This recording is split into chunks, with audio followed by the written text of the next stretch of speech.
I'm never very sure if 4:30 is good afternoon or good evening, but whatever it is, a very good afternoon or evening to all of you, and those who are joining from other time zones. A very nice day for you. Uh, I take this opportunity to welcome all the speakers and other participants of today's webinar that is being hosted by Wipro Foundation. I'm Rahul, and today's topic is Unpacking Impact Assessment. Impact assessment is a contested area in the social sector. Quantitative methods dominate the thinking around this topic, and often the more qualitative aspects of the work are missed out on. In this context, this webinar, titled Unpacking Impact Assessment, intends to raise and discuss some fundamental questions related to the theme.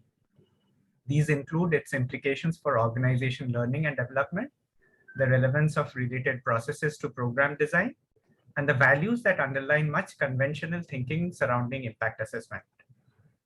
In order to facilitate the discussion, I request all participants to kindly keep themselves on mute. If you have any questions, please type these out on the Q&A option listed at the bottom of the screen and not on the chat. This session will be anchored by me. We have 4 distinguished speakers for this webinar: Aparna Krishnan, P.S. Narayan, Sunayana Chatrapathy, and Suraj Jacob.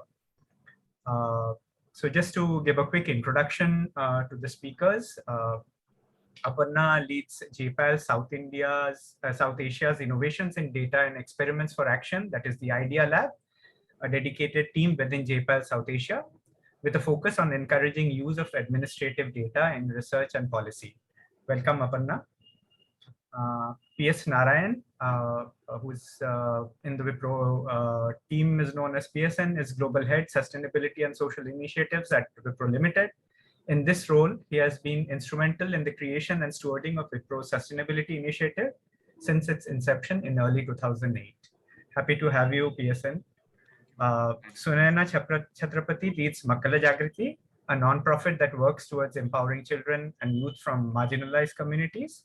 She's interested in enhancing the quality and outcomes of public education systems in India.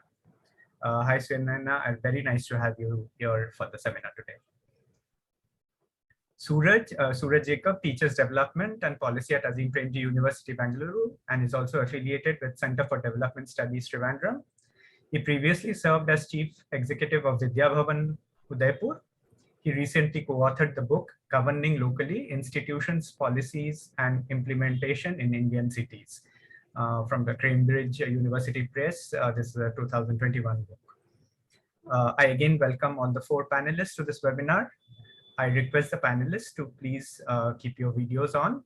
And what we can do is I'll just introduce you to the format of the webinar, which many of you might be familiar with from our previous webinars. We go in alphabetical order, and then with each of the questions and with each of the panelists, having say 2 to 3 minutes with each of the questions. And then we go in the reverse alphabetical order with the next question.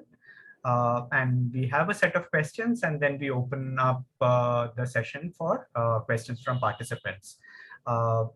As we already informed you, if you have questions, you can start noting them down and posting them on the Q&A.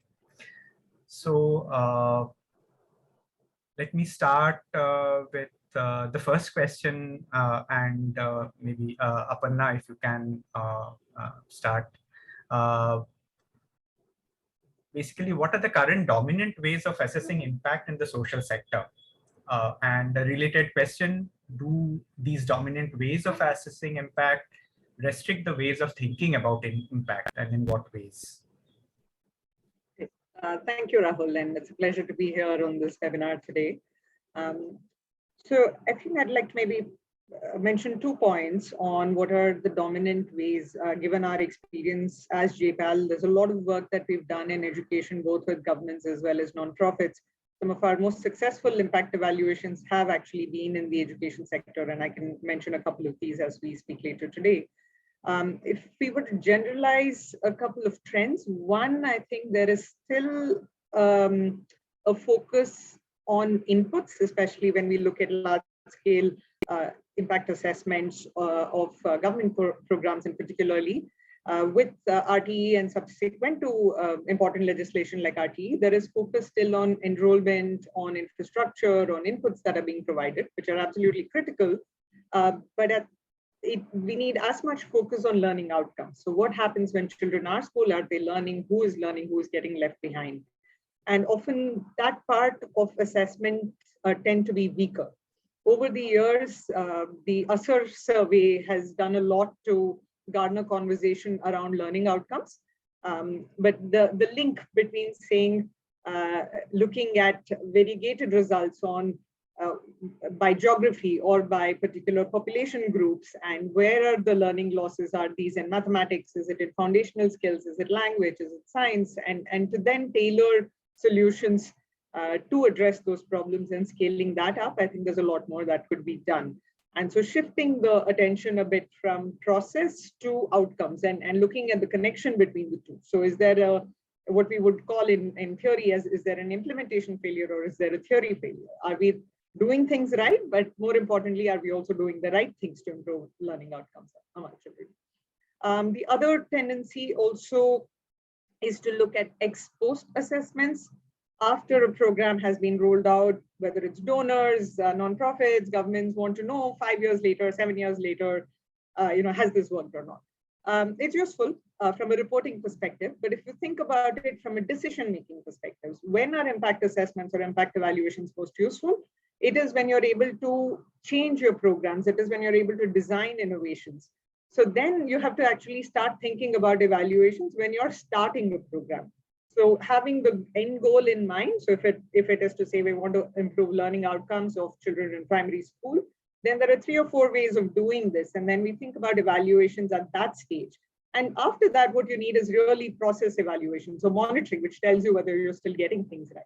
So I think this focus of shifting from evaluations as a reporting tool to really evaluations as a planning tool is extremely important. So I think I sort of answered both the constraints of what we face now and what we do need going forward. Thanks, Aparna. PSN, would you like to add on or any other points to that? See, most of what I'm going to say is from the funders or the grant makers perspective. Wipro Foundation essentially is a grant making organization. We are not a field organization. We give out grants to organizations small and big across the country. So far, our approach has been ambivalent towards impact assessment, and we've been a little hesitant to get into it. Things like inputs and outputs, we have a good sense of what goes into it, what is the process that's being followed, and basic outputs in terms of enrollments, teachers trained, and so on and so forth. By design, a lot of our programs are long-running programs, or you can say ever-running programs. I'll give you a couple of examples. When we do a work on groundwater in cities where we operate in, Bangalore, Pune, and so on. This is like a certain kind of work, as opposed to, let's say, restoration of lake bodies. There's groundwater science involved, there is aquifer mapping involved, there's citizen involvement involved. You're basically exploring a set of questions on whether citizen-led governance can work in urban groundwater management or not. In education, again, while a lot of our work is on tangible outcomes, maybe related to infrastructure or operations of a school, but a lot of our work is much more intangible on, systemic issues of education, which is the reason why we've not really gotten into impact assessment the way it is understood, because we were not sure about whether it will really give us a sense of what is happening. Of course, now the CSR law requires companies like us to do impact assessment. So we are looking at it, therefore, in a more formal way. But our apprehension, not apprehensions, I'll not call them apprehensions, but the questions in our mind, they still remain. Okay. So let's see. We are trying to figure out a way that sort of addresses these questions, this fuzziness that we have. So let's see what happens in the next 2-3 years. Yes. Sunayana, again, you might want to bring in a very different perspective as an implementing organization. Yeah. Yeah. Thanks. Thanks for having me here, first of all. And I'd agree with what Aparna was saying, that, as an implementing organization, ourselves have seen that slowly the trend is changing, but largely the focus is on measuring and capturing the inputs and outputs of any program or project we do. But I see that even within Makkala Jagriti, the conversation in the last couple of years is changing, because we are also learning from the external environment of how we can move more, robustly capturing the outcomes of the interventions we do with. So our organization mostly focuses on education. So, focusing on student learning outcomes, on what are the changes we have seen in teachers and parents that we work with. There is a slow movement towards that, but it's somewhere still limited to doing a baseline and an end line assessment, and just looking at, okay, this is the change. But that deeper kind of continuous assessment, or taking the assessment input strongly for the program design, I think that is where we need to move towards. But I see that a lot of organizations like ourselves are actually having those conversations and moving towards that. But currently, the dominant thing that I see is really, capturing a baseline and then looking at, okay, where we are at the end of a certain period of the project, or on an annual basis, and kind of comparing that. But there is so much more that can be done in looking at the outcomes more seriously, in the outcomes informing the planning, the program design. How do you evolve the program? Which are the most significant contributions in your program towards the outcome? I think that knowledge is slowly coming in, but actually applying that is a trend that is slowly starting, at least in smaller organizations like ours, I would say. And impact assessment, like especially what Aparna was saying, like ex post impact assessment much later. I think organizations like ours are not looking at that so much yet. Happy that CSR law is talking about it, and there are many organizations offering that as a service. And I think that is something we'll move towards. We have done that in the past. I'll talk about it probably in subsequent questions. But yeah, that's where we largely are. Thanks, Sunayana. Yeah. Suraj, any different kind of or additional thoughts from the perspective of a academician who has also headed an NGO? And yeah, thanks, Rahul. Hi, everybody. Just wanted to pick up on one thing Aparna had mentioned, which is that a lot of evaluation is really sort of measuring inputs. I think traditionally, that's how we've seen, things. And so what's happened, which some people call a revolution in the last 10, 20 years, is this focus on outcomes. It's not enough. And so, Asar in the field of education was mentioned.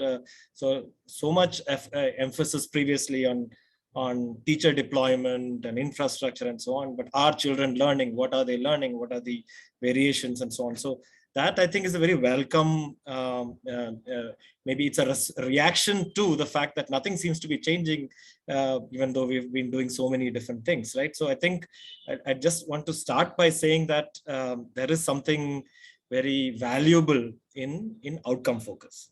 Now, having said that, to briefly answer the main question, what are the current dominant ways in which impact is assessed? I would say simply, the dominant way is comparison of indicators derived from pre and post surveys, using some kind of some graphs or some subtraction or some statistical, stars, and that is the dominant way.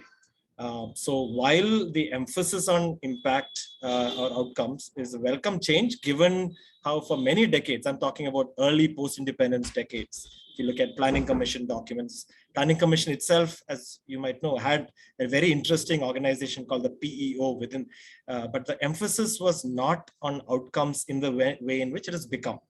But the problem with reducing it to indicators which are often mechanically derived, and in fact, in NGOs, these terms are very common now.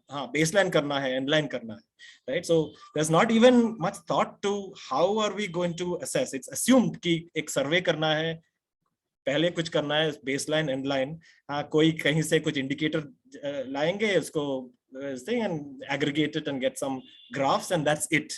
It's so it's become almost ritualized. So while the emphasis is good, I think kind of unthinking focus on survey and what surveys can achieve, what they cannot achieve, and indicators which are not contextual, often given by donors who have 100 other things to do and want comparable indicators. Therefore, I think big donors are resistant to contextualizing. And so effectively what often happens is it's a pre-post. The problem with pre-post is there are many other things which happen. One of the programs I was involved with in Vidya Bhavan, Shiksha Sambal, the pre-post looked pretty bad for our intervention. But that's because the government, the outcome was marks of students in class 10 board exam. But that's because, in fact, the government had changed its grading policy. There was, some kind of pulling down of grades in the years we looked at. So without ineffective control, a pre-post can be problematic. So there are many ins and outs then we get into, but then it becomes a technical game. And it gets further and farther distanced from the people. And therefore, I'm very sympathetic to people who think, this is some game, baseline, endline karna hai, somebody needs it, and that's how our money comes. Unfortunately, especially in smaller NGOs, it's reduced to that. So in that sense, I might be slightly exaggerating, but I do think this is the current dominant way. Of course, there are very fine examples of how this is done well, but that's few and far between. I'll stop there. Thanks, Suraj, again, for raising quite a few provocative issues and also reminding us, just the panelists, a quick reminder, participants are bilingual and please do feel free to use English and Hindi. So going back to you, Suraj, given that you have raised some questions and we go in the reverse order for this question, what are the alternative, interesting and innovative ways in which impact assessment is being conceptualized, given that you presented a kind of a dominant view? So are there other kinds of ways in which impact assessment is being conceptualized at the moment, and what are some of those? Right. So I think one of the good things, despite all the constraints that I mentioned, one of the good things is I think that the question that impact assessment asks is a valuable question. I think the way we end up in these mechanical indicators and baseline, endline may be problematic, but the question, which is what changes happened in the population that we are dealing with, not necessarily quote unquote immediate beneficiaries, but just there may be many other changes, maybe subtler changes, that we might care about, not necessarily all positive in some way, but something happens when we do an intervention. And so how can we understand those changes and how can we connect them back with the intervention, right? I think that is really the fundamental spirit of the impact assessment approach. And I think that's a valuable question. Now, now how do we understand it or apply this in a more sensible way than mechanical endline baseline? So there, I think there is a lot of work done now on participation. Participation has also unfortunately become a buzzword. Everybody has to throw this word in and say ki hamara bhi participation koi, ek ghante ka logon ke sath baat kiya, participation ho gaya, right? So I'm also conscious that these things are, because they have become politically correct, there's a tendency to hollow out. But if applied with the spirit that that's possible, then it is, I think, possible. And there are a few examples of people who have done this, generate indicators in a participatory manner rather than being given from above, and get diverse accounts of people as to how has life changed. and find ways for people to document. Easier said than done, but this is extremely sort of time intense and labor intense kind of process. Much easier to do a survey and contract it out. Somebody who doesn't know the context lands up, does a survey and pushes off, right? This is much more intense, therefore may not be possible on big scales, but to be able to work with. So a couple of my colleagues at Azim Premji University had a small project with Pradhan, where they chose some villages in Jharkhand and tried, it was a kind of an intervention to reverse de-skilling processes. And in that, they tried to generate indicators locally. And the indicators and the language used will be very different. Hara bhara khet, right? This is how people vision, for example. That's one of the things I remember, but lots of things. Now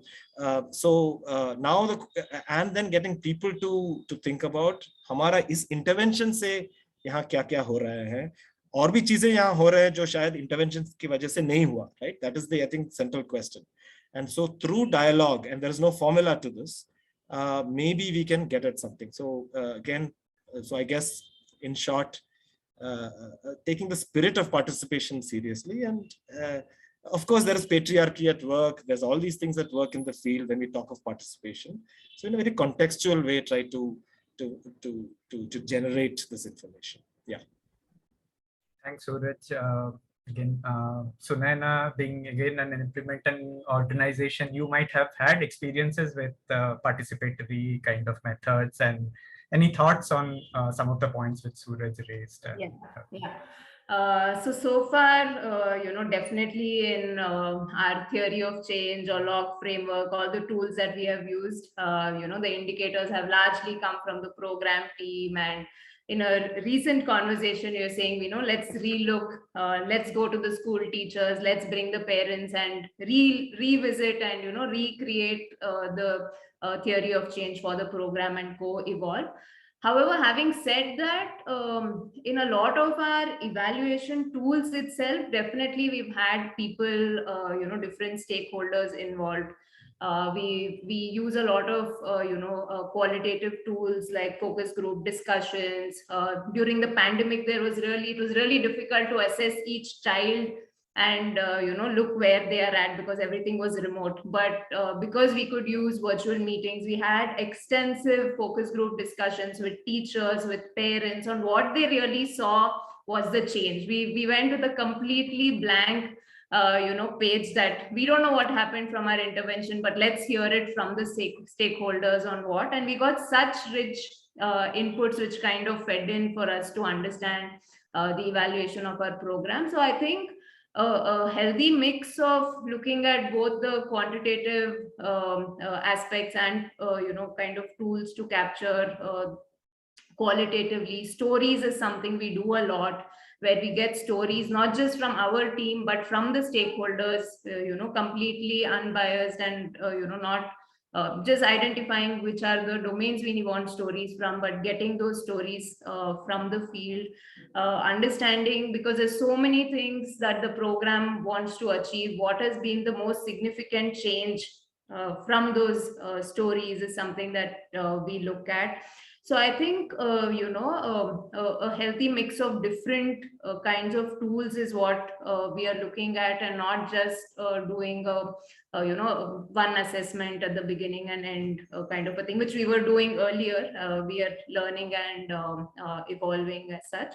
And also, when it comes to education assessment itself, Makkala Jagriti works on the holistic development of children. So it's not very straightforward like the ASER test, where we are just doing the reading assessment or the numeracy assessment. We're looking at their social-emotional learning. We're looking at their creative thinking, all these aspects. So this really requires more of observation in the classrooms, look at, triangulation of what the teacher is saying, what the parent is saying, what the peers are saying. So those are some of the new, kind of methods that we are bringing in to really have some meaningful evaluation of the work that is being done.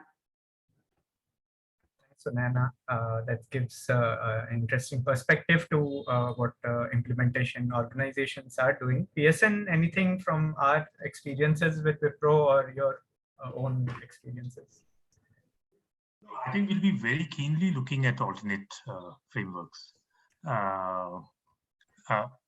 especially the more qualitative ones which require time, because we fundamentally we are more interested in the narratives. The numbers and all are okay. That's for a certain kind of audience, the headline highlights, so to say. But if we want to really understand what's happening and what we should do, I think we will look at the more qualitative aspects. One thing that that's not clear to us, at least, is the issue of attribution. There is change that is happening. I'm skeptical about how clearly you can attribute it to what we are doing. Okay, I'll give you an example which is a little different. In COP26 in Glasgow, a lot of countries declared themselves targets for becoming net zero. A lot of corporations also declared targets for becoming net zero. So Wipro had declared that we will become net zero as an organization by 2040. The problem is, climate change is such an issue that a company saying that, I will become a net zero organization is meaningless totally. Okay, there are so many interrelated factors when it comes to climate change. Okay, so it doesn't mean anything at all for either a company or even for a country to say I'm going to become net zero. So the way you frame it is very important. You have to separate out, attributory components. So which is why the way we framed it is, we will contribute to humanity's fight against climate change by reducing our greenhouse gas emissions to net zero by this such and such year. It just means that, we are going to contribute. That contribution might be very little, very, very marginal. Instead of saying, I'm a net zero organization. So in a similar way, I think when it comes to education or primary healthcare or those areas, very important how the way we frame it. If not for the outsiders, for ourselves to be able to, qualify to ourselves what are we really doing. Yeah. Thanks, PSN. Aparna, quite a few issues around methodology, participants, stakeholders. Any thoughts in terms of from your end? Yes, I think just building on what everyone has said and starting off with what Mr. Narayan just said, it is really about use of the appropriate methodology for the appropriate question. Right? As Suraj was saying, हर चीज के लिए impact assessment जरूरी नहीं है. You want an impact evaluation when you want to attribute causality to something, when you want to design something new. बहुत सालों से we've had nutrition as a problem. What can we do differently? What can we do new? And you want to test that out on a small scale before you decide ki this is where we're putting money in as a donor, or this is what we are going to do as a non-profit in the space of nutrition and anemia, for example. Another thing is what Sunayana said in the beginning. It is a continuous cycle of learning, right? It is you're shifting to saying, how can I use data or how can I use methods to understand what the problem is, to design the solution, to monitor the outcomes, and to evaluate and scale up. So it is that cycle that you want to keep in mind and then decide the methodology. So from a donor or a practitioner perspective, I would encourage a lot more of thinking this through in terms of when should I use what methodology to answer what question, and ultimately who are all the stakeholders that you have to bring in. And so then from a researcher or the evaluator perspective, there are two opportunities that I would say we can leverage a lot more. We see a lot of movement on interdisciplinary approaches on methodology for sure. So for instance, when JPAL is often associated with rigorous randomized control trials, which is what we use as a methodology to assess impact, because that tells us for 100 rupees that I put into teacher training, what is the impact that I see on outcomes? When you want to know ki is cheez ke liye kitna kya asar hai. But even to do that one evaluation, many information sources feed in. You need a survey that tells you what is the current state of the situation. You need classroom observations. You need parent feedback, child feedback. Then you have the statistical analysis with the surveys to estimate impact, right? So one thing by itself will never tell you the full story. It is the combination of theory, data, evidence, practice, and ultimately feasibility. You might have a fantastic solution which you can't run in schools in India. And the other interdisciplinary approach is really domains. And I'll give you an example here. So we have a project which we tried in Delhi, both with Balwadi, Anganwadi centers run through NGOs as well as through the Delhi government public schools. And this idea took the principle that children, very young children, so 4 to 6 years, have innate learning abilities. Khud se unko maths pata nahi hai, lekin khud se they know how to add or how to count. So in cognitive science, it takes that what we call innate cognitive ability, and the education and psychologists, so education and psychology experts came together to design maths games, so which build on these innate abilities. And we evaluated how children are using these games. So they're self-paced, self-learning games, which we then find over time that when they come to class 1, their formal math learning ability actually improves because you've primed a little bit by using math games, right? This is something we don't use, we don't naturally think about in a practitioner perspective. We're thinking, acha, class 2 bacche ko subtraction nahi aa raha hai, what can we do for subtraction? But actually, somebody is thinking, saying, no, you have to start when the child is 4 years old so that she is ready when she's age 7 to understand complex mathematical items, right? So that is the kind of innovation that an interdisciplinary approach can bring, and it brings you out of the box ideas. And the other opportunity I would say is with EdTech, right? So I know it's again one of those buzzwords. It's overused in a lot of cases, but there's also an opportunity here. So COVID has shown us some of the biggest challenges in terms of learning losses, but it's also shown us in some pilots, at least, or in some places, how technology can be leveraged. The specific advantage I will talk about here is that with digital technology, you also get very granular data. So often our problem in centers or in schools is there are too many children and the teacher is teaching. Syllabus khatam karna hai pehle, that is the main focus and the main pressure for the teacher. And it's a very mixed classroom. And so the teacher can't devote for each individual person and is often teaching at the best learning student or at best the average student. So the children who are lagging behind are only going to keep lagging behind. And as they go to higher and higher classes, they're going to lag behind even further and eventually probably drop out. And so there, when you have something called MindSpark, which was another evaluation which we did, which customizes learning to the child's level. So the work that Pratham does on teaching at the right level is essentially this, saying you group children by learning ability. Agar kisi ko fractions nahi aa raha hai, you do more and more fractions till you get better and you get to the next stage. So what the technology helps you do is actually it helps you give the personalized targeted intervention at the child level. So it helps you generate the granular data. Now, how you use the data is with the practitioner or is with the pedagogy expert to then help design. So I think that's another promising area, I would say, which can be leveraged. There are, of course, constraints we should keep in mind as to not leave or cause further exclusion. So children who don't have access to technology or there is one phone at home, you don't want to push down EdTech in those situations. But in a classroom, for instance, if you can enable, instead of just giving laptops to children, which doesn't by itself have any effect, when you combine it with pedagogy interventions like these, there is then the potential to make a change or make a dent in learning. So that's sort of, I think, what I would say in terms of where I see promise in terms of alternative ways of thinking about research and learning. Thanks, Aparna. I am tempted to use my prerogative as the moderator to change the order a bit. And I was thinking of going back to the question which we had scheduled later, basically about the role of funders. So quite a bit of conversation seemed to be about role of funders and how impact assessment seem to be guided by particular frameworks and values which funders seem to push down.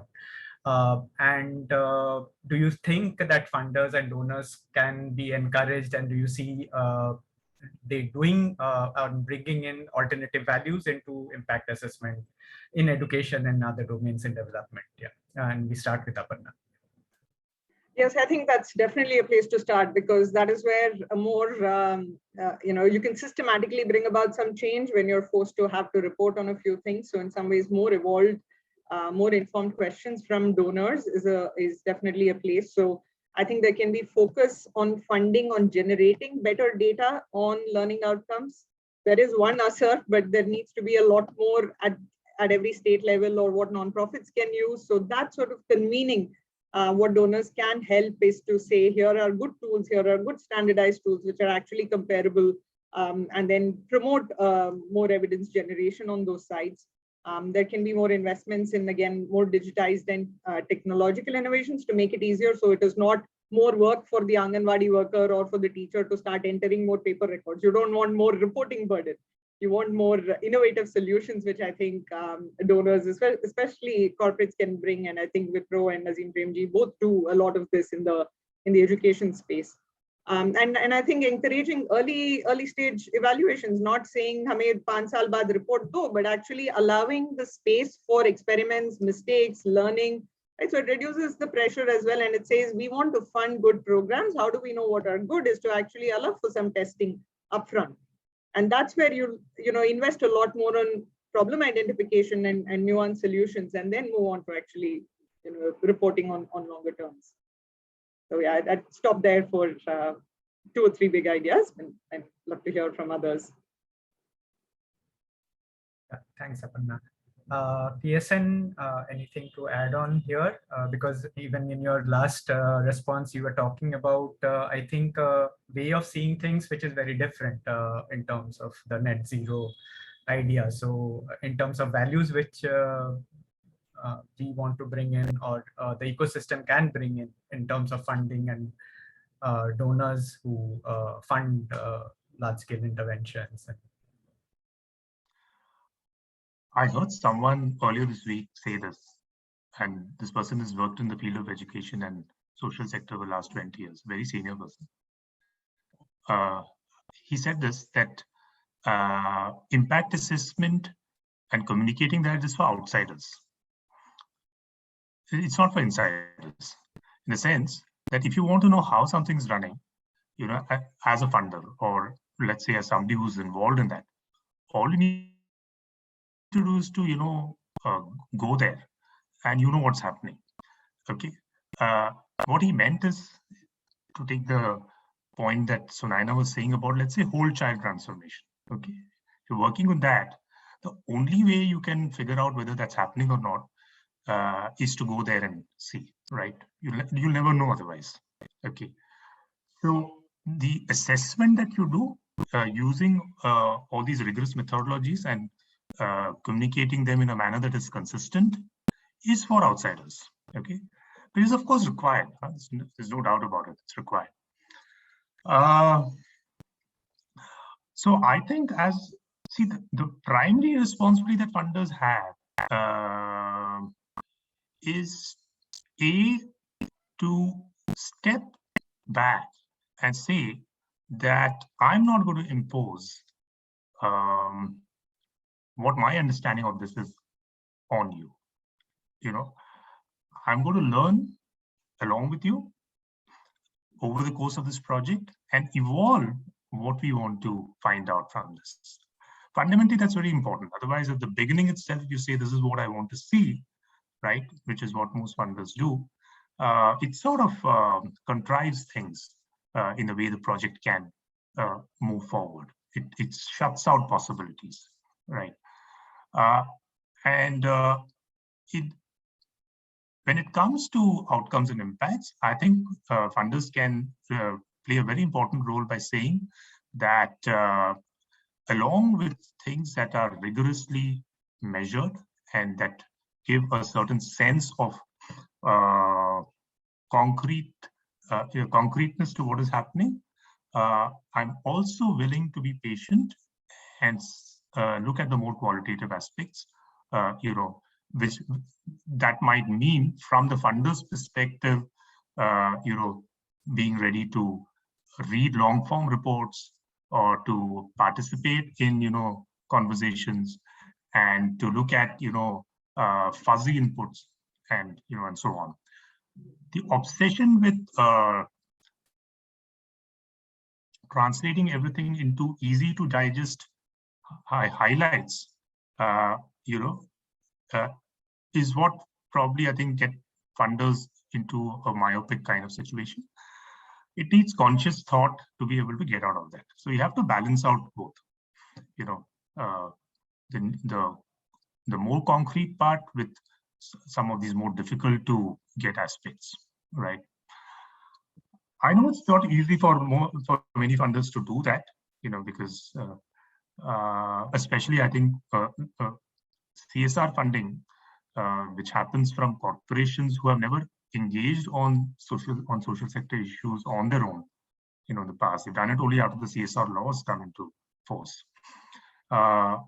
It requires a very different kind of thinking and perspective, and I recognize it's not easy. Yeah, but it's a sizable segment of funding that is happening today.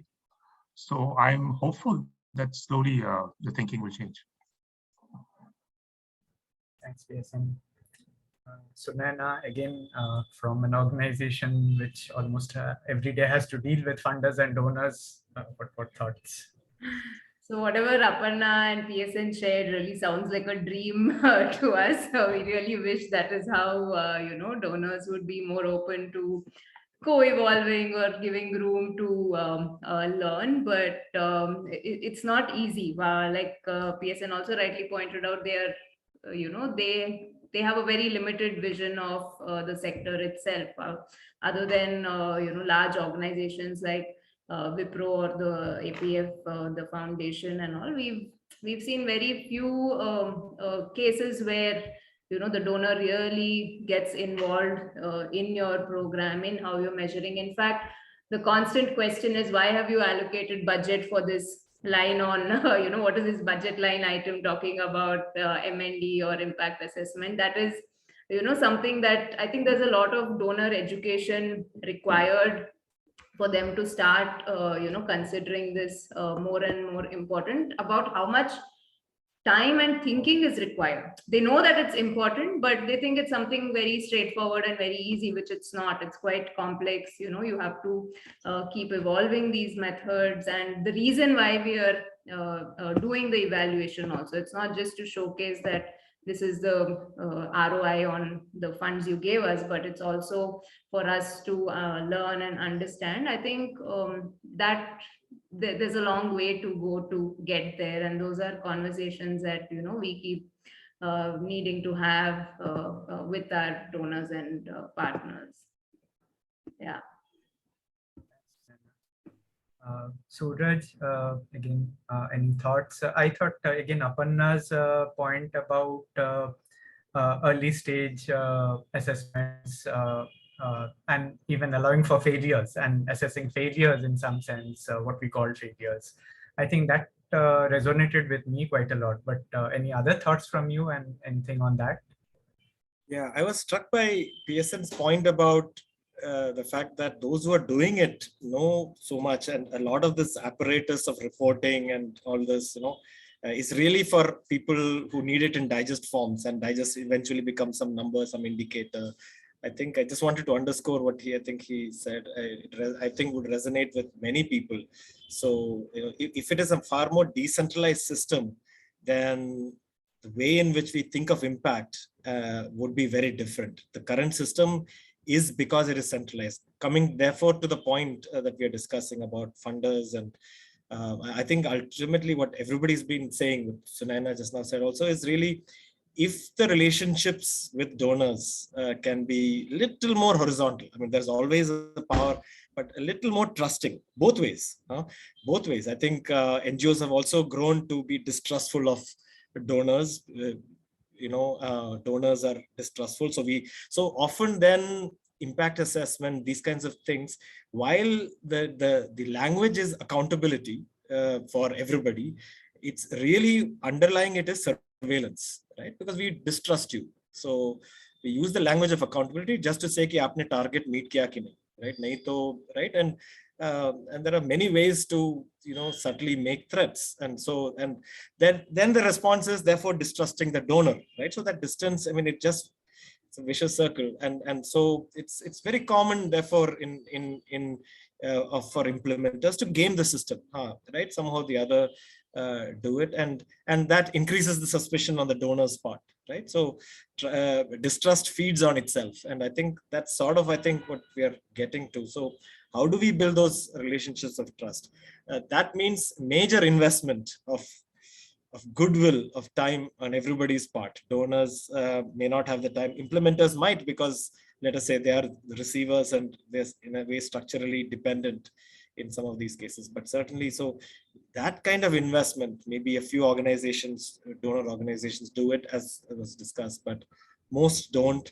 And I think it gets there. So I think there's something more fundamental about it. And to the extent that we start with a little suspicion, NGO wale chor hain, whatever, I'm exaggerating just to make my point, then of course you will have surveillance, but you don't want to call it surveillance. So accountability karna hai, aap ye sab pura ye de do, wo de do, and then line item ye kyun kiya, wo kyun kiya, right? It's inevitable. So this is a larger power issue that we need to talk about. I've been doing for some years some research in southern Chhattisgarh, in some villages on Swachh Bharat, and the tail end of Swachh Bharat, when things got really coercive. It started in a different way, and it's very common there for villagers, when they hear ki sarkari koi log aa raha hai to see toilet, ki they just go and pour some water in the toilet, right? And everybody plays this game. Toilet is being used. I mean, it's easy, right? And so you play this game, and then you get ODF, 100% ODF. It serves everybody's purpose to play this game, and those who don't, they say PDS ration katenge and all that. So there is right. So that's very explicit surveillance and coercion, but it can work in much subtler ways. So if you start with distrust, those villagers deeply distrust the government. Not everywhere, but they have a particular history, Kamars, and they were forcibly resettled and so on. So that distrust just feeds on itself. So there is, and we use this language of accountability. Sometimes it's irritating because it's just papering over, deep structural inequality, power. And we just call it. There's never the accountability the other way, right? Nobody can ask the donor for accountability necessarily. It's only the donor's bosses who can. So it's a very, very asymmetric way of thinking about accountability. So yeah, in short, trust, I think, is what I'm hearing this discussion coming to. Yeah. That's quite I think a contrarian viewpoint from I think current dominant ways, and quite a few important things about a vicious circle of mistrust, which is I think generated, and probably we can come back to the last question which we have from our end, and which Sunayana also pointed out. So from this kind of an atmosphere of, say, accountability, which is also required in some form, we would say, and to a kind of a change in paradigm to one of trust. How could we think of impact assessment as a learning experience for more stakeholders involved in the process? Any thoughts, suggestions from your end, Suraj?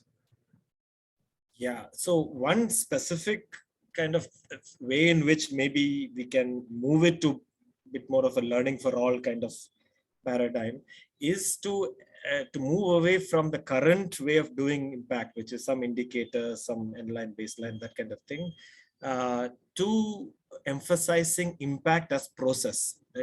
Somehow impact has now been seen as some kind of outcome at a point in time, and therefore you compare pehle kya tha, baad mein kya hai. But of course there is that, but we ask ki how things happened. Now of course in all these program documents some kind of theory of change is drawn or written up, but that's only a theory, right? That's what how you expect the program to trigger various kinds of behaviors and beliefs and so on. But we very rarely go back and ask the actual process, what is the equivalent of the theory of change in the practice sphere. So very often theories of change get reproduced without learnings from actually उस program का process क्या रहा. right? So we again copy paste, हाँ ऐसा करेंगे, training देंगे तो ये होगा वो होगा, right? Again back to so I think if you take a much more processual view of impact, immediately then you can't rely on indicators and quant because processes are much more sophisticated. A process-oriented approach will also bring in many aspects of context. What PSN was saying that net zero means so many other things, right? I mean, your own whatever happens because of your intervention is dependent on so much else. That I think a process approach, because it's really a narrative of how all these things happen over time, right? Taking time series rather than kind of at one point in time, this is the change in indicator that we can attribute. So yeah, in short, I think moving to a process approach, I think can maybe create a more democratic learning experience, meaning I think everybody can sort of learn. Yeah, let's stop there.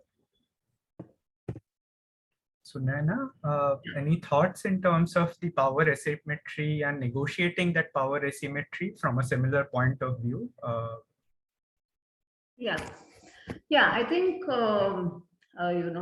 we were discussing earlier also about involving stakeholders and how they can play a role. I think making evaluations an integral part of the program itself, which like Suraj was rightly pointing out, it's looked at as some end point or some point at the end. What we have tried, Rahul, is also sitting with the stakeholders, sitting with the field team, and just discussing, even if it's a simple assessment of the children's learning outcomes or something that came from the survey, but actually discussing that information that has given us so much kind of insights where they have validated it, sometimes saying, okay, this is absolutely right, or something, there has been an eye-opening moment from that. So that kind of really making it simple to understand, making it accessible to everybody, and not just some report which goes to the donor or your annual report, but actually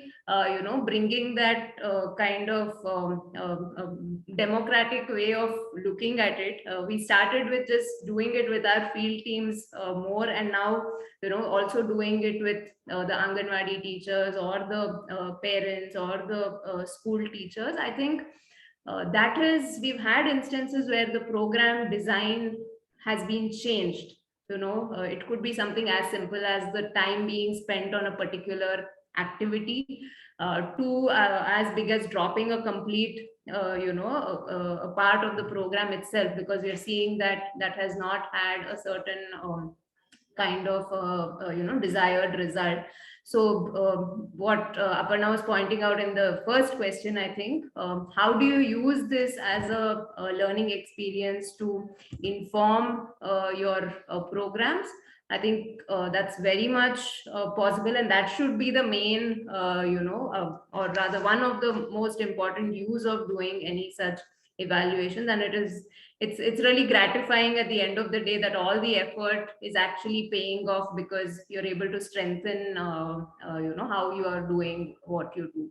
So definitely, involving our own teams at all levels and involving the stakeholders really brings that richness, is what we have experienced. Thanks, Anana. PSN, again, maybe just to add on to the question a bit, so how do we think about accountability in such a context? Because Suraj almost challenged the idea of accountability as we know it. So then how do we think about accountability in this kind of a asymmetric power context? I broadly agree with that. From a funder's perspective, if funders have to learn from the project, their perspective has to change from, how do you move from getting information to getting insights about what is happening? Okay, and that requires much deeper engagement and involvement of the funders than what usually happens. It means, like, you need to go to the field, to the project, spend time as an observer. I mean, not just asking questions, specific questions and trying to get specific answers. You have to get a sense of what is happening. You have to get a smell of the place, as they say. Requires a lot of investment of time, and also you need to come therefore with some prior understanding and knowledge of that particular sector or domain that you're working in, right? And only then, you as a funder can get some insights into what's happening, right? Otherwise, you will always be at the information level, and only then you can collaborate with the partner and see what can be done next. Yeah. Thank you. Aparna, your views on this tension between accountability and trust, and how? Yeah, most of the times when we're talking first, whether to a government or an NGO, my first line often is, this is not an audit. And there is a time and space for an audit, and that serves a different function. Ultimately, you do need compliance. It is somebody's money. It is often the public's money if it's a government, or if it's certain individuals' money if it's a donor. And so those questions have to be answered. But that is a different context. I think a lot of the issues come when we're conflating impact evaluation to audits and compliance. What we need, I think, just reiterating everyone as to what everyone's been saying, is a change in culture and mindset to use evaluations as a learning tool. It has to be anchored in some decision making. If you want to do the assessments to report, as what PSN was saying, that's a different function altogether. That's almost communication, right? That's not where you want to invest in. But for impact evaluations, there's other things you can do there. But when you have to take decisions, how does it become useful? Impact evaluations are the most useful when there is a use case for it from within the organization that is implementing the program, or donors that are deciding whether something should be scaled up or not. And so the one example I can think of, which an organization that has done this at scale is, again, Pratham, as a learning organization, right? They are innovating all the time. They're not waiting for research or impact evaluations to decide innovations. Those are done with their field staff, with their community studies, but they've always got an impact evaluation packaged into what they're doing for some of their most critical programs. And that, in some ways, the questions do come, right? Because you have some good programs, and often those end up becoming innovations that are siloed. And so there are these difficult questions when you have to convince a donor on why should you be working in all states across the country, or to take lessons elsewhere, is then you do need good, robust measurement as well. That then helps explain, it then helps validate whether what you're doing is right. Why is it right? What are the mechanisms to impact? Is it the tutoring? Is it training? Is it having small class sizes? So that's where you use impact evaluation methods to answer very specific questions to build your narrative. And that's the reason why now the teaching at the right level pedagogy, which is simply just saying group children by learning abilities, measure where they are and target instruction material to them 1 hour a day, or you can do a summer camp model. So they've constantly been testing all of these different models. The ones that work, they scale up. The ones that don't work, they scale back. And that is where the success comes in, right? And so now that model, which is very different from what we evaluated 10 years ago, but the model now is built on a series of learnings, both through independent evaluations as well as their own internal learnings, which is now a model that's being scaled up in countries in Africa. Right? And so that there is a pathway to that. And so I think becoming much more, let's say, efficient about thinking about where to use evaluations, both from the donor and the nonprofit perspective, is important. And the same argument actually goes for governments, because we then all of us work with constrained resources. There is a question on where should we put our money in. And so that's one fundamental question where you're trying to answer, where can I get the most bang out of the buck? And that should not become a number counting exercise. That is where I think what all the other panelists said is important. Well, how are you defining indicators?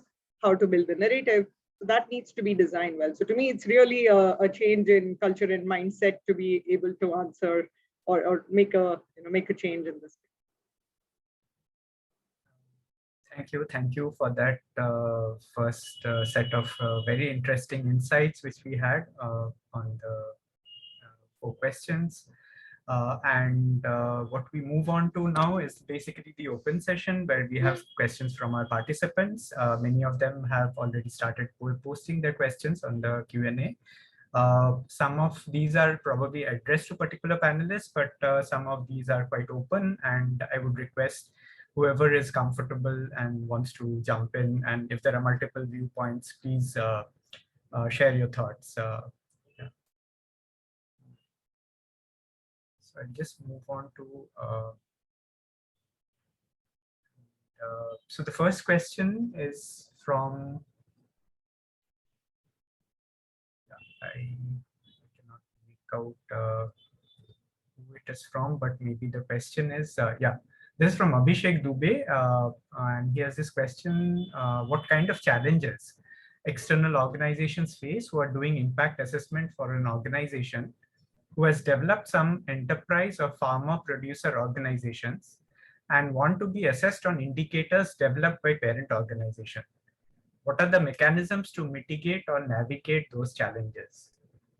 And this is, I think, particularly addressed to Suraj, and then others can also jump in. Suraj, do you want me to repeat the question? No, Rahul. I actually typed in an answer, which is mainly to look at work of some of the APU colleagues who've looked at this particular issue of how to create indicators for FPOs, which are a little more contextual. Richa Govil and Annapurna Nethi. So Abhishek, I would suggest you look at that, or I can separately send you some of that. There have been some efforts to do what you're suggesting, since yours is very specifically about FPO kind of organizations. It's not something I know too much about, so but I can refer you to this work.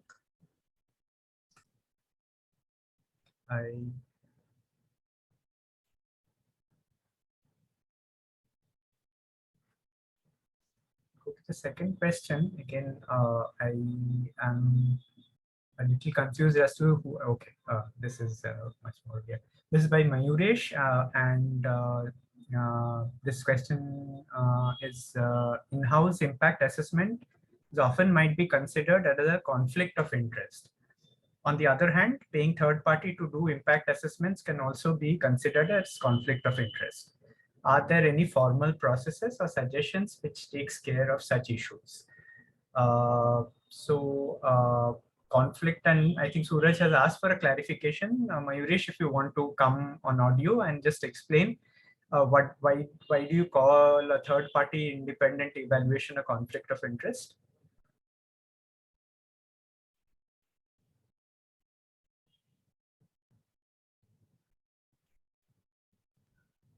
He doesn't seem, he might have dropped out, Rahul. So okay. I suspect, I would have liked to have a clarification. I suspect what he means is, by nature, a third party, is distant. It cannot possibly know the context and the internal workings. Now, that is considered an advantage if you want to avoid conflict of interest or avoid to get a fresh perspective, but possibly that also makes it hard to do any kind of deeper interpretation, precisely because you're from the outside. I'm guessing that's what he meant. If that's the case, I think it's an important point, but it may not be conflict of interest per se. Yeah, I can also quickly add to that. I think the distinction we often use is to actually make the separation between implementation and evaluation, right? Not so much an in-house and an external. So you don't want the person who is implementing the program also be responsible for reporting on outcomes. And that's where some of the biases come in on reporting, inflating the numbers or manipulation.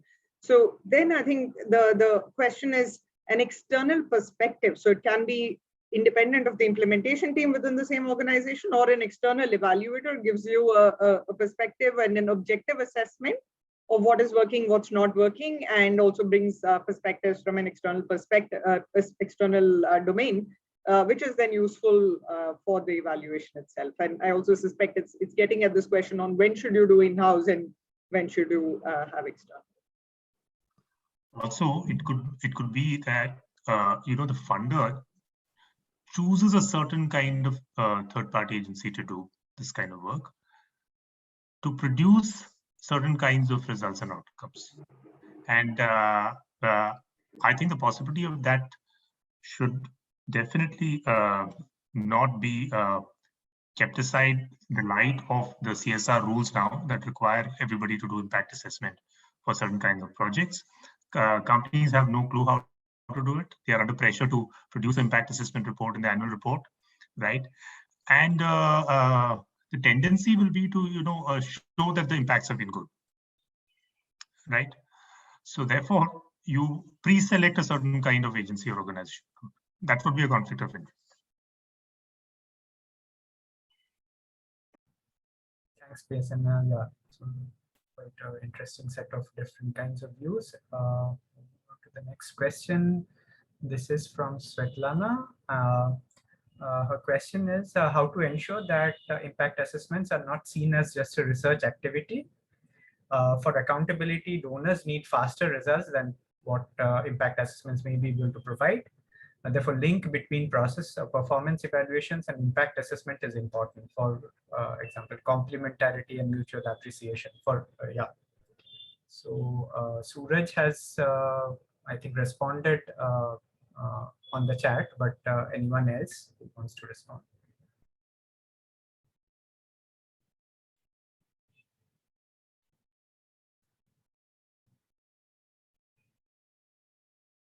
Suraj, you would like to just articulate your response once and then. Yeah, sure. I think this gets to an important issue. What I just typed in was just to say that there is a useful, very simple way, that some authors have used to look at different orientations to evaluation. They call them methods, value, and use. And of course, in any real world evaluation, it's going to be some combination. But the more methodsy, kind of orientation is, I think, what Svetlana is pointing to. Then it becomes a research activity with its own, dynamic. On the other hand, very many evaluations in India, you see very much what these authors call use orientation. And so a certain dismissal of a method, you tell us, quickly. And so you have these kinds of evaluations which are, get us the report in a few days.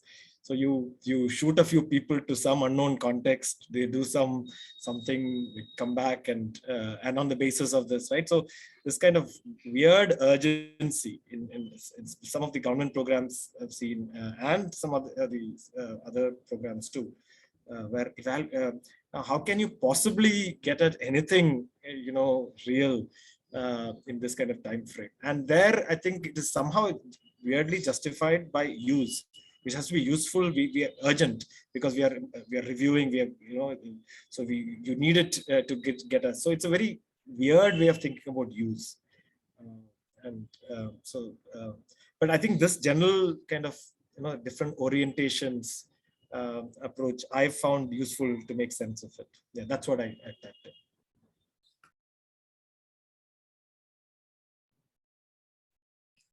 Anyone else who would like to respond to that? Yeah, I had maybe slightly different take on that. So I think, as you rightly point out, it's they're complementary. A process evaluation and a performance evaluation from an impact evaluation, they do different things, but they're complementary. So when you find the impact of something, whether it's positive or negative, it is important to know whether it was because the program itself did not get implemented. So for instance, if you're giving computers, is it the case that the computers were given to children once they finish school at the end of class 12 instead of beginning of class 12? And you don't see an impact of that because the program itself didn't get implemented, and a process evaluation will tell you that.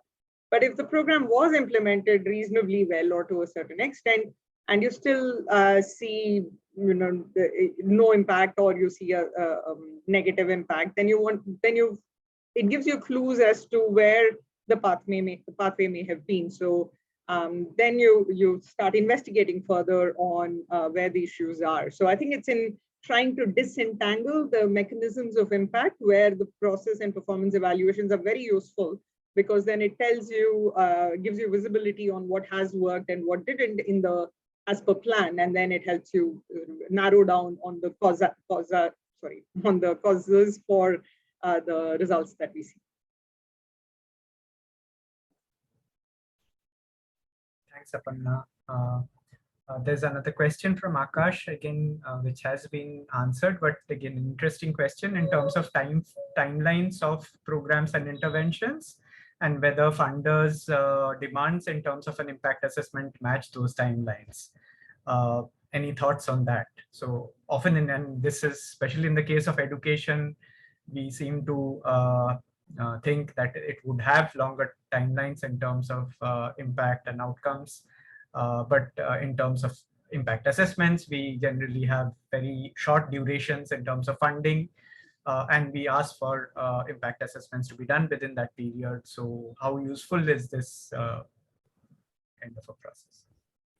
Yeah, I think he also asked, is it a job of the NGOs to educate the donors? I think definitely, I was talking about it earlier as well, because you are the expert in what you do and you know your work well. So I think spending time and actually helping the funders understand why this is important, or how much of a change you can bring in 1 year versus in a 3 to 5 or 8 year time period. I think those are conversations we need to definitely have. And as organizations, I think we need to take those tough stances also of probably saying no if we don't have visibility of more than a year's time period, because it's not just the issue of not being able to see the outcome, but also there's so much investment of time that goes in, and what happens 1 year later if there is no support. So I think definitely it is our responsibility to spend time on educating, sensitizing on the realities of the space, is what I believe.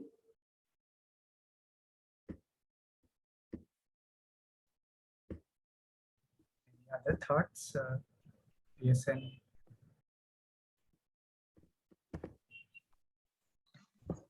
From our perspective, any project that is less than 3 years, is, I mean, you can't, it's not a project in that sense. It's maybe a short-term initiative of some kind, but in the social sector, in education or healthcare or ecology, 3 areas where we are, I think 99% of our projects are at least 3 years. Many of them are 10 years plus.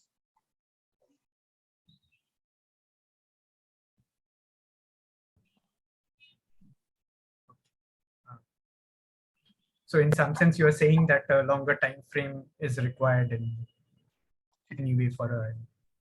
It's absolutely imperative. Yeah, I mean, you can't have a 1 year project and try to measure something. Thanks, Jason.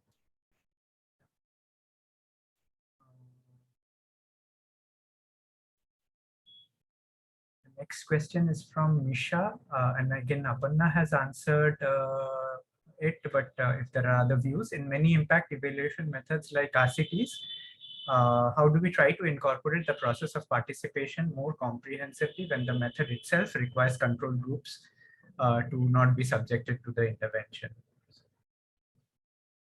Aparna, if you would like to articulate your idea, and then maybe others can. Sure. I've answered a bit of that as well. So I think it's also important to know when it is appropriate and feasible to use randomized evaluations, and often it's when you're piloting something new. So you, by definition, you're not rolling out the program everywhere. And so it gives you the space to have a control group. And so it's about defining who is in the treatment and the control group for the RCT. And another way is when you sequence evaluation. So I think the participation is really at the time of designing and asking these questions on what is the impact evaluation answering, and co-designing the intervention that we're thinking about. And so that is the place at which it's not about an external evaluator coming and imposing and saying, okay, these are treatment, these are control. It is that discussion on how to design and execute the study happens together with the implementing partner. And it is important that there is alignment with the evaluator and the implementer right from the beginning on how it will be done.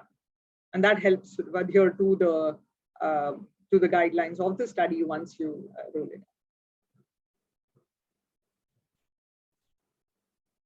Any other thoughts on that?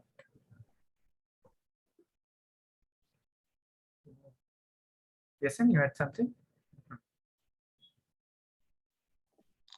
No. Yeah. So we can move to the next question, which is addressed specifically to Sunayana. This is from Ramesh. This is about the measurement of impact of SEL skills, socio-emotional skills, which you were mentioning during the discussion. So what are some of the challenges you faced while trying to assess the impact of socio-emotional skills, and how did you overcome those challenges? Yeah. So definitely, it's a very challenging thing to measure. It's not very straightforward like we would measure literacy or numeracy. There's how one assessor looks at it may be very different, like the reliability of certain tool that we may use. It's very difficult to arrive at this is what is the perfect tool. So I think, like I was mentioning earlier, what we now resort to is like a combination of different things that we do, observing children in the classroom on a continuous basis, looking at their behaviors, maintaining anecdotal records of children of how they are in the classroom in certain situations. Specifically also designing certain sessions where multiple skills can be observed, but the evaluation is not limited to that session. So it's a series of such sessions throughout the year, and also taking feedback from the teacher on how the student is outside of your own class, because you may be if there is a class teacher and there are some other subject teachers, so getting feedback. So maintaining reflection journals where we look at how they've started.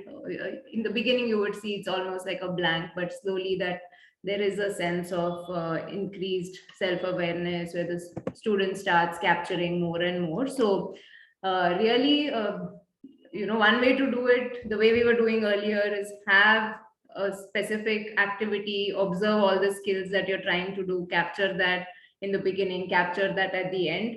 But that really wasn't giving us the correct input. So now having a sort of a 360-degree approach of getting inputs from different stakeholders, that is, I think, we're finding it more meaningful. It's definitely more laborious, but it's definitely more meaningful and more kind of aligned to what you want to understand from your intervention.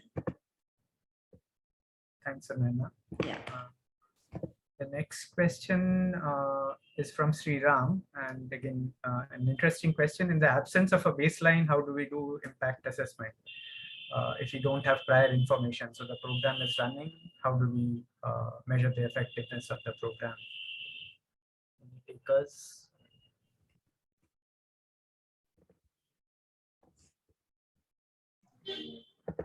Are you talking about the question on the methods? Without I think I think it would be. Yeah, I don't know, Suraj, if you want to take some of that. There are statistical methods that help address the problem.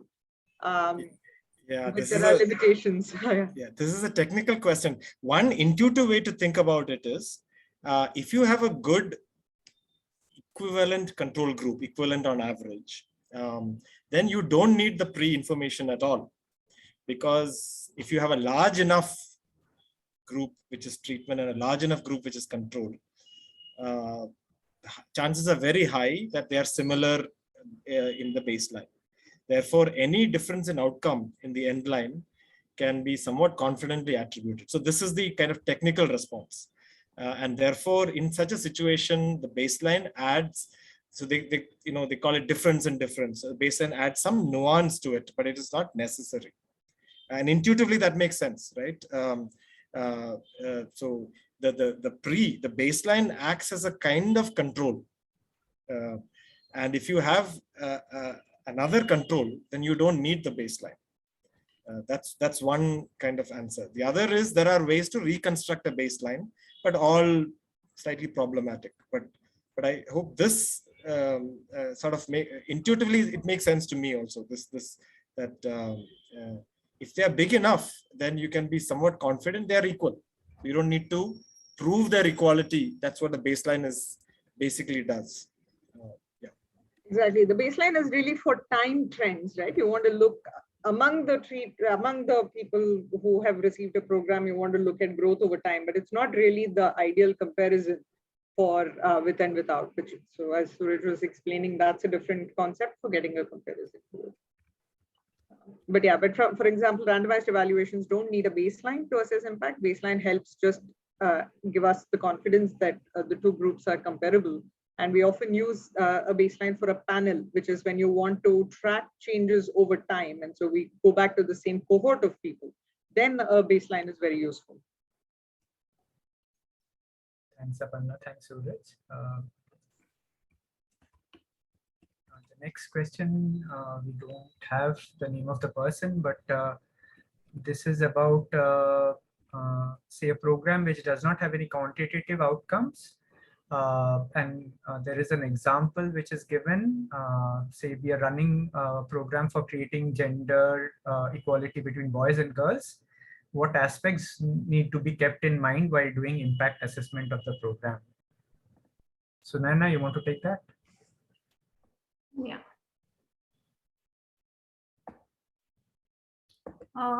What aspects to be kept in mind? I think there will be a way where, you know, if it's really important for you to quantify the outcomes by the end of it, I think any kind of assessment, even if it's getting qualitative responses, like doing focus group discussions we discussed about, doing interviews, surveys, all these are methods, and kind of coding them will also help you to kind of get some quantitative way of representing, if that is you know, that is necessary or important for you to kind of you know, showcase the impact. So I think like I was mentioning earlier, having a combination of both, you know, it's definitely important to get your stories, get your case studies, get those you know, in small instances where you are seeing change, but then to kind of quantify it, look at, can we code those things into bringing out some kind of way of quantitatively representing the volume of what has changed. I think that is something that definitely can be done. Yeah. Just moving on to single responses now, because there are still quite a few questions, and let's take as many as possible before we close. The next seems to be more like a comment and has been, I think, responded to by Suraj from Siranjini. The model of funder beneficiary is often predicated on a theory of change, and the beneficiary a subject, and implicit in that is a hierarchy of knowledge. Who decides what is needed and how to get there? If one has to move towards a trust paradigm, should one not be looking at participatory design as well? I think quite a bit of the discussion addressed that, but if anyone wants to chip in and add more.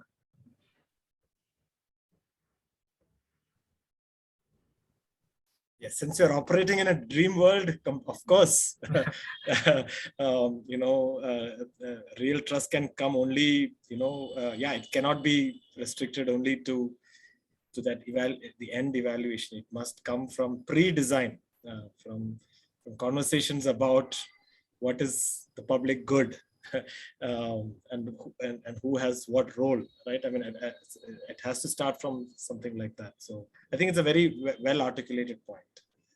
Yeah. I just want to add that one of the things we follow at Makkala Jagriti at the beginning of any new program, we do a shared visioning exercise with you know, the stakeholders of that particular program or you know, project space or the institution. So, and we do our best to see the inputs coming in from them on what, you know, it's sort of like a combination of a future search where they talk about where they want to be and what are the steps we would take to reach that. So in that sense, there, you know, there are inputs to the program design of what the stakeholders want. It is definitely limiting. It's not like we would completely change, because we are already going there with some things in mind, but we do look at how we can get their inputs within the framework of what you know, largely we wish to do. where that can be done. And we are having conversations of what I mentioned earlier. Some programs we are looking at redesigning. So we're looking at can we, get the teachers involved for our education programs in the theory of change conversations itself. So it's right now just a thought, but we hope that it can happen. Yeah. Thanks, Suraj. Thanks, Sunayana. Maybe I'll just take questions which have not been responded to, because some of the questions I see the panelists have already responded in the chat. So another question for Aparna or anyone, would you say that impact assessment makes sense in case of pilots when you can control the environment somehow than in large multi-year program with several stakeholders? Yeah, I just typed out the answer for that as well. So I think yes and no for both. Pilots is a good time to experiment, because not just for feasibility concerns, but it also helps you evaluate multiple interventions. Should you do A versus B? And those are very useful to do during pilots. But there's also a space for evaluating at scale, and there are many RCTs now that are very large scale, and that helps answer a different question on does a model work across districts or across states, and so there's a different type of evaluation. So both can be done, but it serves different purposes. Okay, again, I'll use my prerogative to ask a question from one of the participants. Upul has a question. In inline surveys, I think this has also been answered. Is it necessary or possible to take the same sample of respondents participated in baseline survey? And I think somebody has responded to this. I hope that answers your question, Upul. One question which I see not answered, I don't know whether somebody has already typed in, this from Krunal. The current way of impact assessment focuses on planned desired change, while any intervention would lead to many unplanned undesired changes. How do we ensure that we also capture them, or at least be aware of those changes and reflect on the possible causality loops? If I can, yeah, Suraj's favorite question.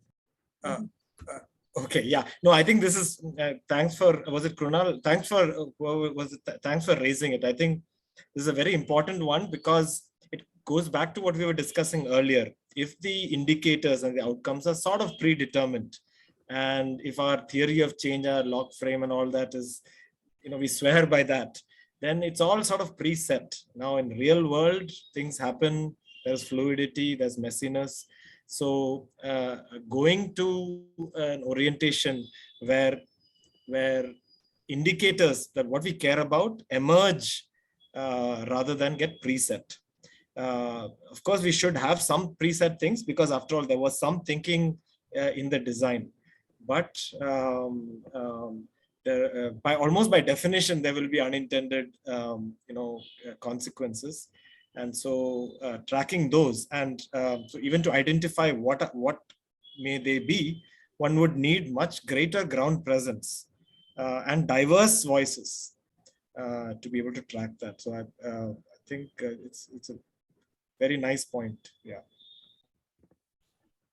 The last question I had slipped on this. This is from Chandan.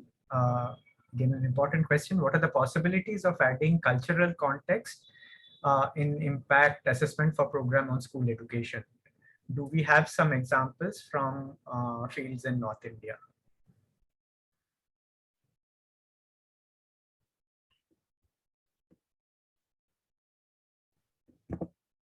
Aparna, Suraj, I should be answering this way. I don't know what examples per se, but I think it goes back to some of what was discussed earlier, right? It is, how do you build the narrative with a combination of methods? And so I think combining observations, community interviews, a lot of focus group discussions actually help explain both what the problems are and what is going on. I think the one example I can think of is in UP, where we tried sending information to parents about how their children are doing, just in school, saying this is what your child is learning. So that was sort of almost asking this question on, do you know, in the communities on how the children's faring, and then building on that, there are studies that try to encourage participation between parents and children on their school work or their homework. So I think that varies a lot depending on populations. So, I think trying to come up with ways in which often the children going to school are first generation learners and readers, and their parents are not educated necessarily, and that has influences on